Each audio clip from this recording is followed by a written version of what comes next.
because then maybe I'll just, okay.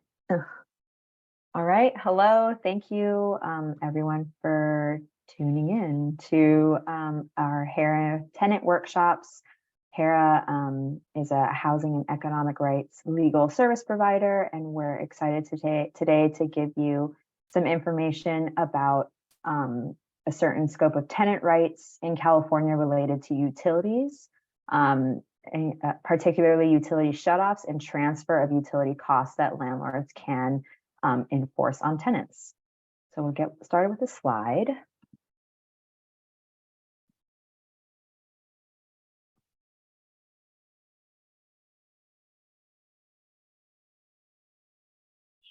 Screen.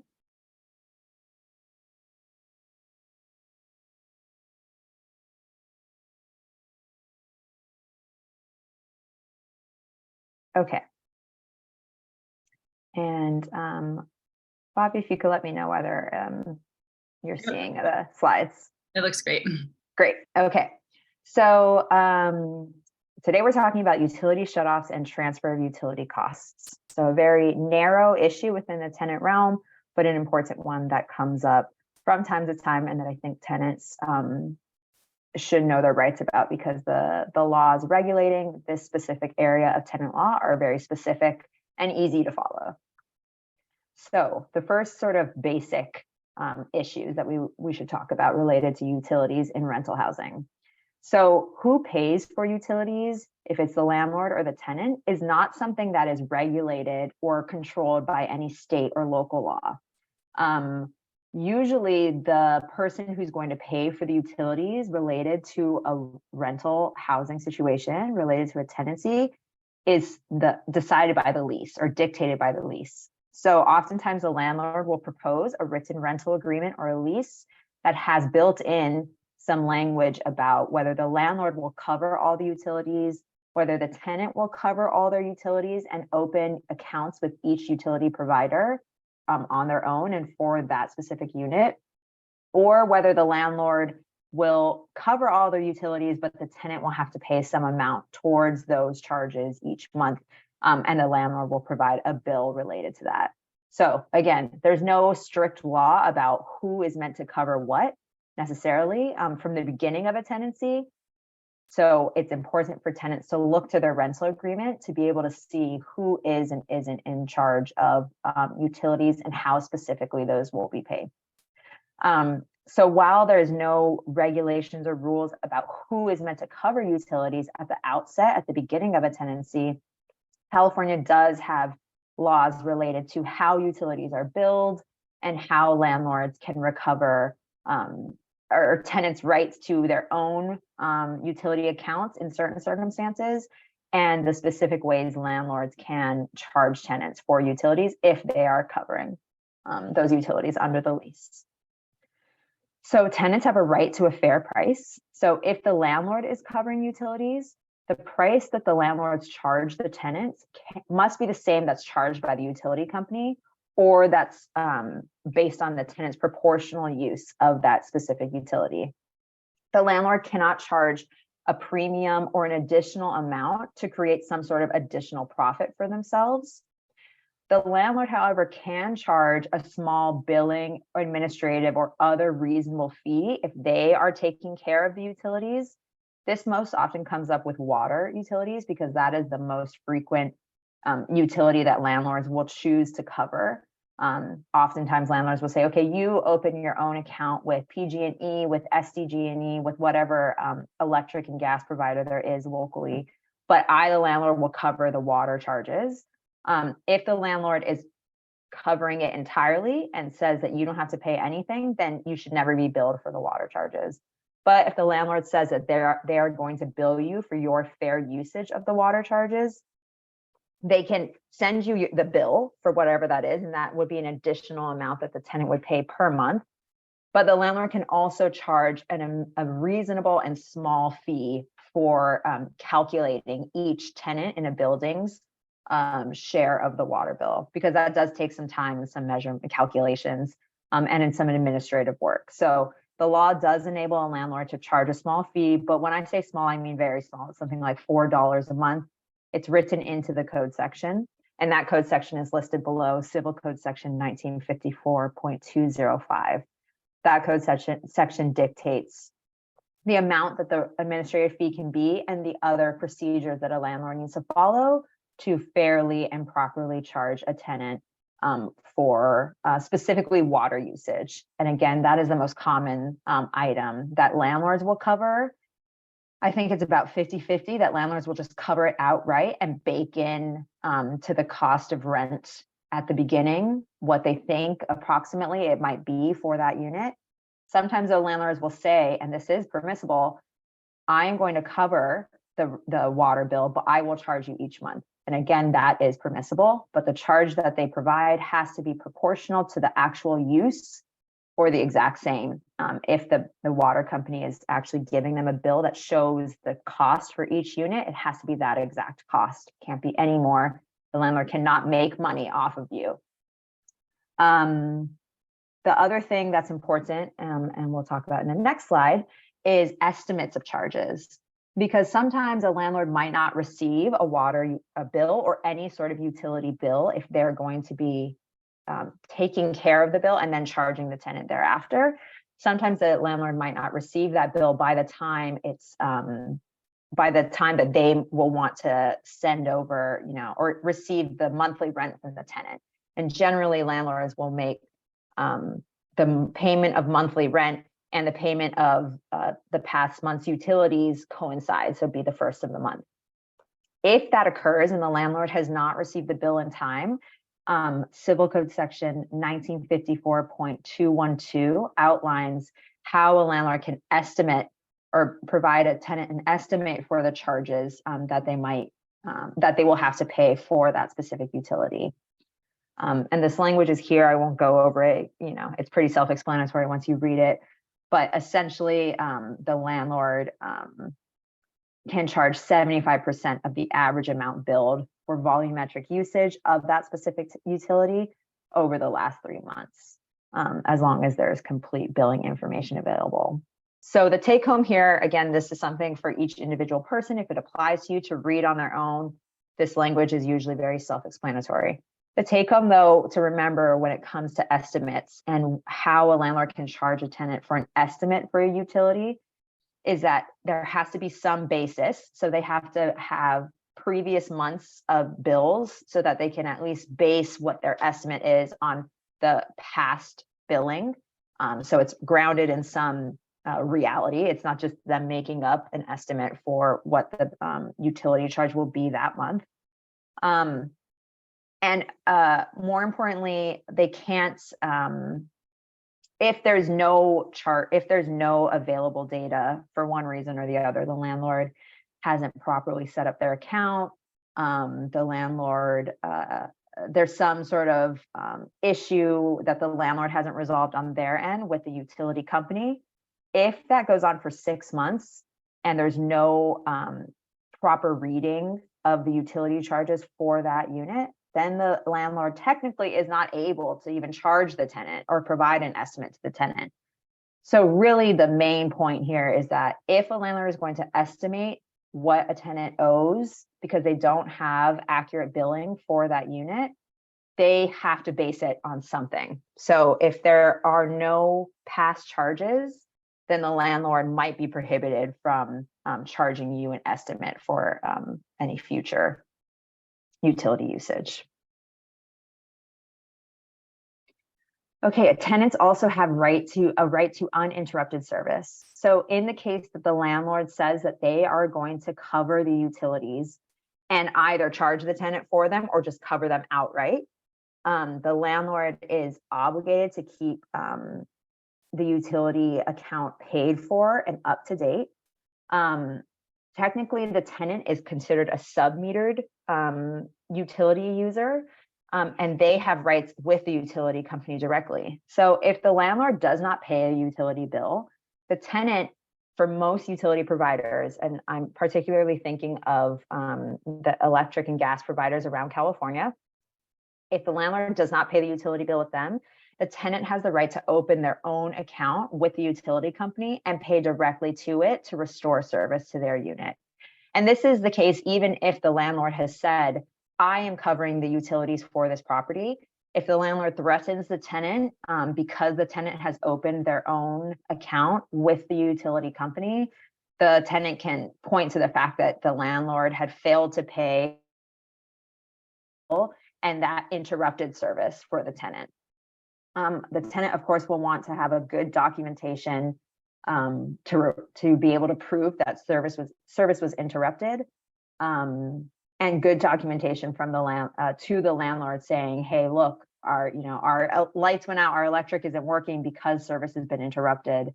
Have you paid the bill? What's going on?" You want to make sure that there's a good sort of evidence of the landlord's failure to pay the utility bill before the tenant sets up their own account with that utility provider. Generally, we won't ever see an eviction because the landlord, or an attempt to evict, a 3-day notice to cure or quit, something like that, because the tenant has set up their own utility account. But it could happen. So it's always important for the tenant to have evidence of the fact that they were forced to do this, to set up the utility account, because the landlord refused or failed for some reason to pay the utility bill for that specific property. And that led to an interruption in service for the tenant. If the tenant is forced into setting up their own utility account, they will not be responsible for any past due amounts for that property that are on the landlord's account. They're only responsible once they set up their own account for any past due amounts that might arise for that account. So it's important then for the tenant to really be cognizant of this. If they're setting up their own account, if they take that step, which is a valid and legally permissible step to take, to set up their own account, if the landlord has failed to pay on an account for their unit and that caused an interruption in service for them, if the tenant sets up their own account, they are legally liable going forward for all payments on that account. So important for the tenant to know that all those responsibilities and obligations are then transferring to them. Good on one hand, because now they control it, and the potential for their service to be interrupted is not in the hands of someone else who they can't control. But it's a shift in responsibility that the tenant needs to pay attention to, because going forward, any sort of late fees, any sort of liens that could happen because of failure to pay a utility are the tenant's responsibility to take care of, and not the landlord's, as it previously might have been. Okay, can a landlord withhold from a tenant security deposit to cover any unpaid utility bills? So this is in the case where the lease clearly outlines that the landlord will cover for or hold the accounts for the utilities. And again, it has to specify which utilities. It can't be vague and just say the word utilities. It has to say what those utilities include. In the case that the landlord is the account holder for the utilities, but will charge the tenants each month for their proportional use or their unit's actual use, and all of that is spelled out in the rental agreement, the landlord is entitled to recover the bills from the tenant for those months of use, but they cannot recover it by taking the tenant's security deposit. The security deposit code section is very specific and governs the permissible use of a security deposit. That code section is Civil Code 1950.5. I apologize, I don't have that actual section here in this slide.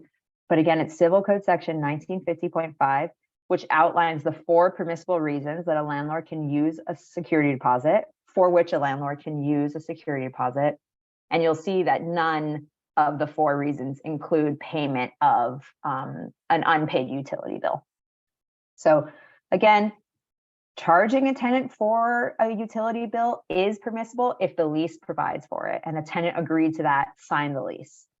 But getting the tenant to pay for that security bill by taking from the security deposit, getting a tenant to pay for that utility bill by taking from a tenant's security deposit, not permissible, even if the lease says the tenant shall pay for every month's utility bills that the landlord will provide.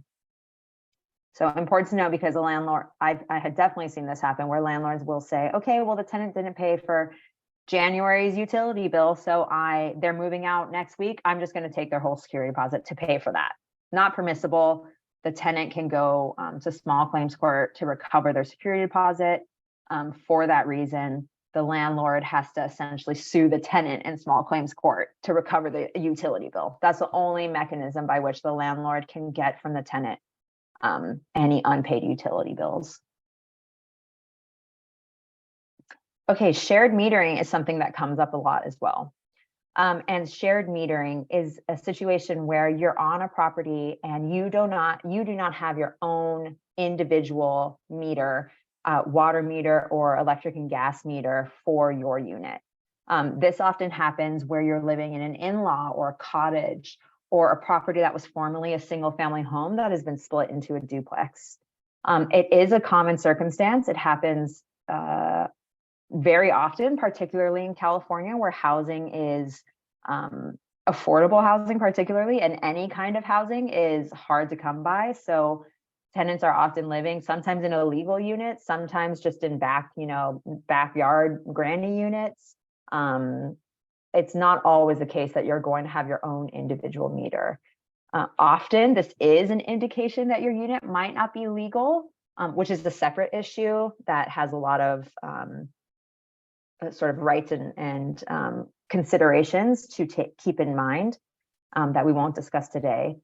But generally, a shared meter is not the end of the world for a tenancy. However, there are some restrictions and there are some measures that a landlord needs to follow and that a tenant should enforce if they have a shared meter situation.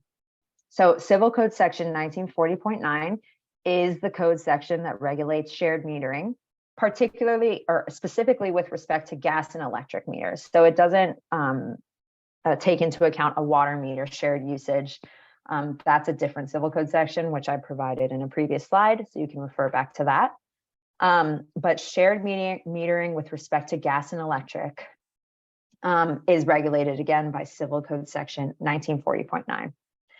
And that section says that if a landlord does not provide separate gas and electric meters for each dwelling unit, then prior to the tenancy beginning, so not 10 months after it starts, not at the end of it, prior to it beginning, the landlord must disclose that the unit shares a gas or electric meter with another unit and must either execute a mutual written document with the tenant for payment or to specify how the tenant will pay or be paid back for any utility usage that is not for their own unit. Or the landlord has to make some other arrangement, and that's a mutually agreed on arrangement, and it has to be in writing for the payment of gas or electric service provided through the tenant's meter to serve areas outside the tenant's dwelling. The sort of arrangements could include something like the landlord becoming the customer of record for the tenant's meter. So if there's a shared meter for a single family home that's rented out and the in-law in the back that's also rented out, in that case, the landlord might try to say, oh, hey, you tenant in the single family home in the front, you're going to have the account for the whole property, and you and the back tenant just figure out how they're going to pay you back for whatever gas and electric they might use. No, that's not permissible. The landlord cannot expect or force the tenants to agree to that.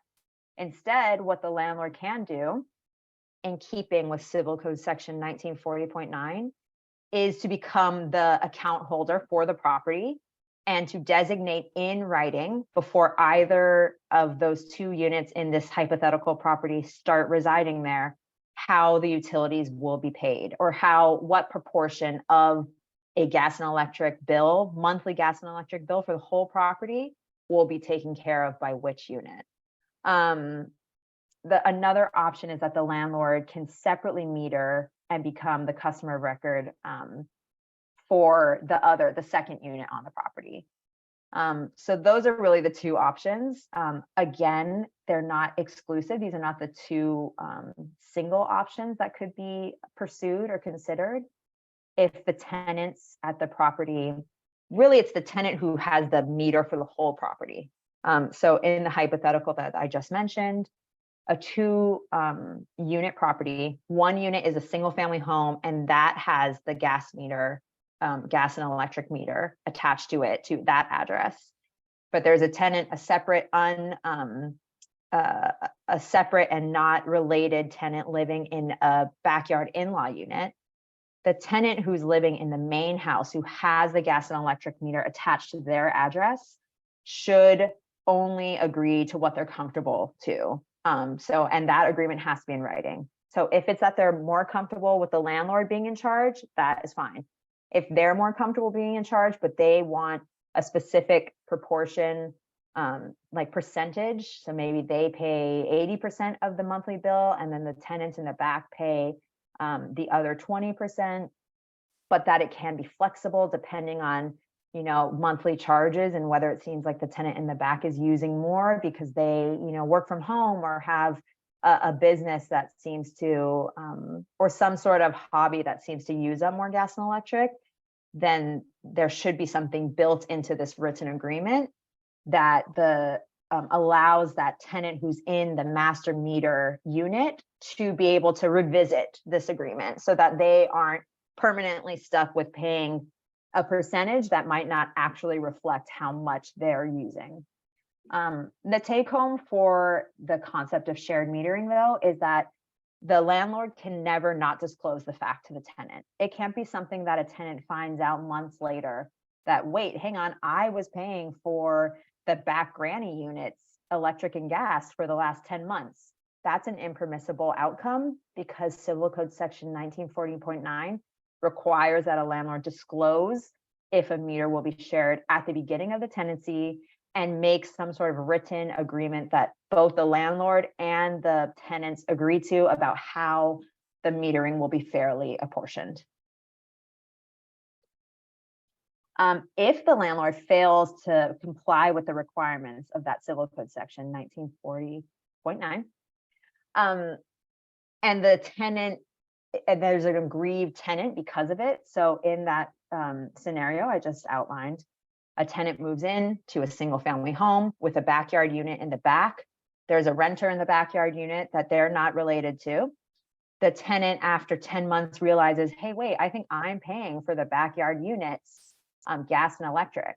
If they come to that realization because the landlord failed to abide by the requirements of Civil Code 1940.9, the tenant may bring a case, a court action, generally in small claims court, because it's probably going to be a claim that's less than $10,000, which is the jurisdictional limit for small claims court. The tenant can bring this court action seeking that the landlord be made the customer of record with the utility for the tenant's meter, because then it's the landlord who's responsible for paying and apportioning out whatever the bill will be to each of his 2 tenants or her 2 tenants. And the tenant can also seek that the landlord reimburse the tenant for any payments that they've made for utility services that are not inside their own dwelling unit. So not only does the Civil Code Section 1940.9 allow the tenant to go to court and force the landlord to become the master account holder for a specific utility, but it also allows the tenant to force the landlord to pay them back for any amounts that they had overpaid because of a failure by the landlord to separate out meters for the property. And then it will be on the landlord to try, they have to pay that money back if that tenant takes them to court and proves that they were unfairly paying for utilities outside of their unit. The landlord has to pay that tenant, and then it's up to the landlord to figure it out with the other tenant in the in-law, in the backyard in-law, how they're going to get money back for whatever utility charges that they had to pay their single family tenant in the first place. But the good thing is that the tenant who's in the main house with the meter attached to it will hopefully, if they pursue a claim under this code section, be able to recover any amount that they overpaid. Okay, another thing that comes up somewhat frequently, unfortunately, when a landlord and tenant relationship has dissolved into chaos, is an intentional disruption of utility services.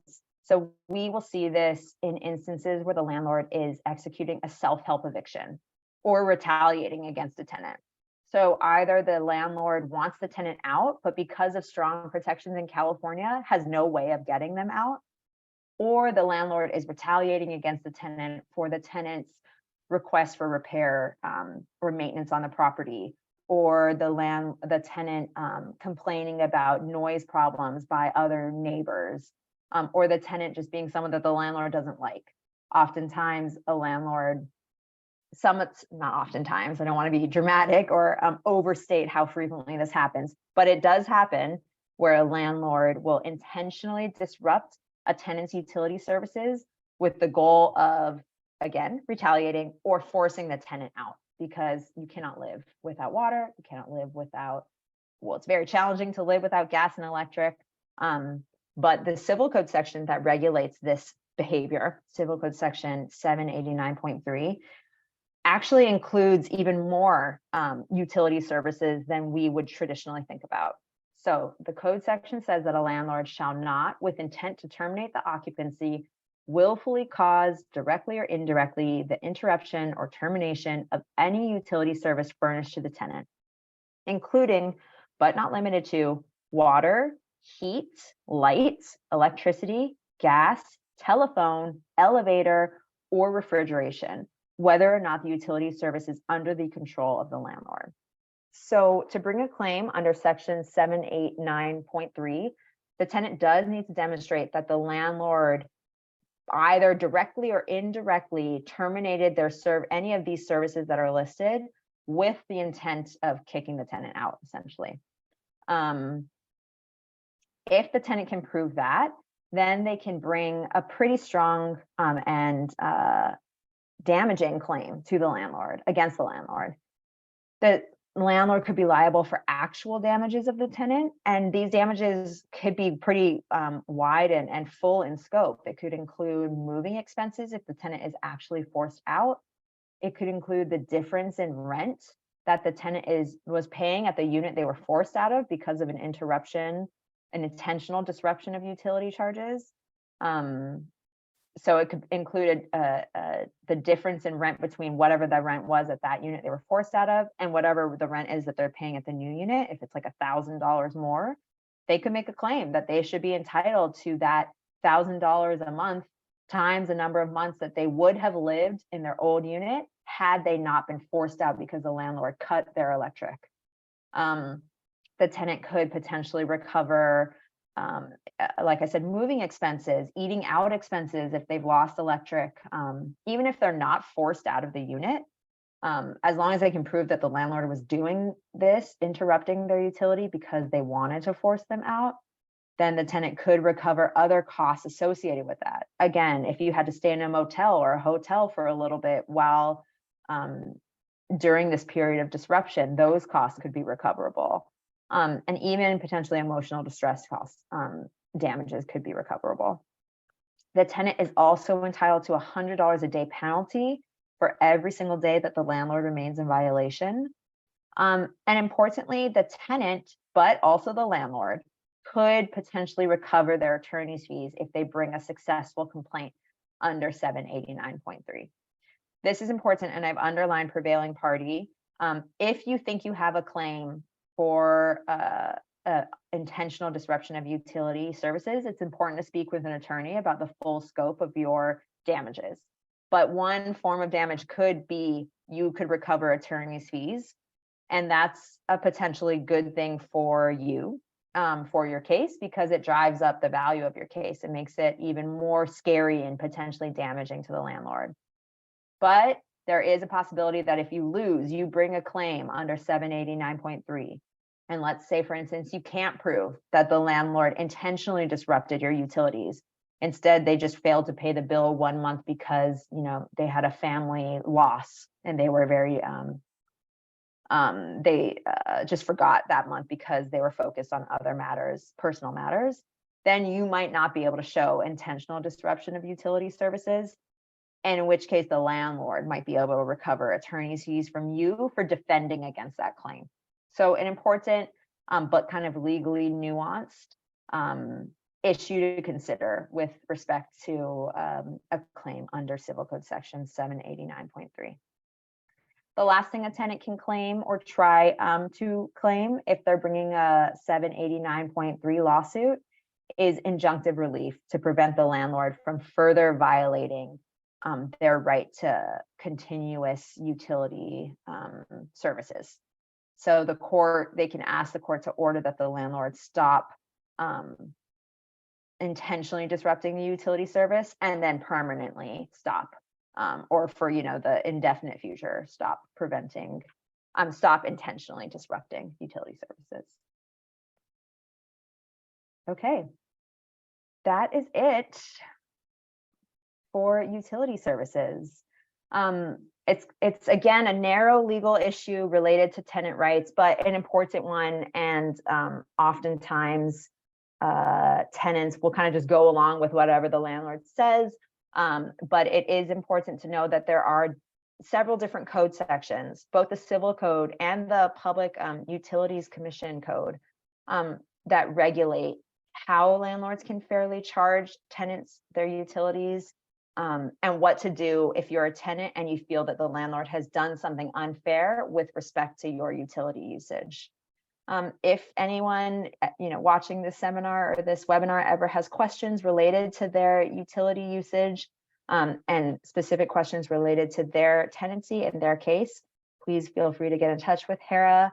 Or thank you so much for joining us today, and we hope that you have a great rest of your day. Thanks.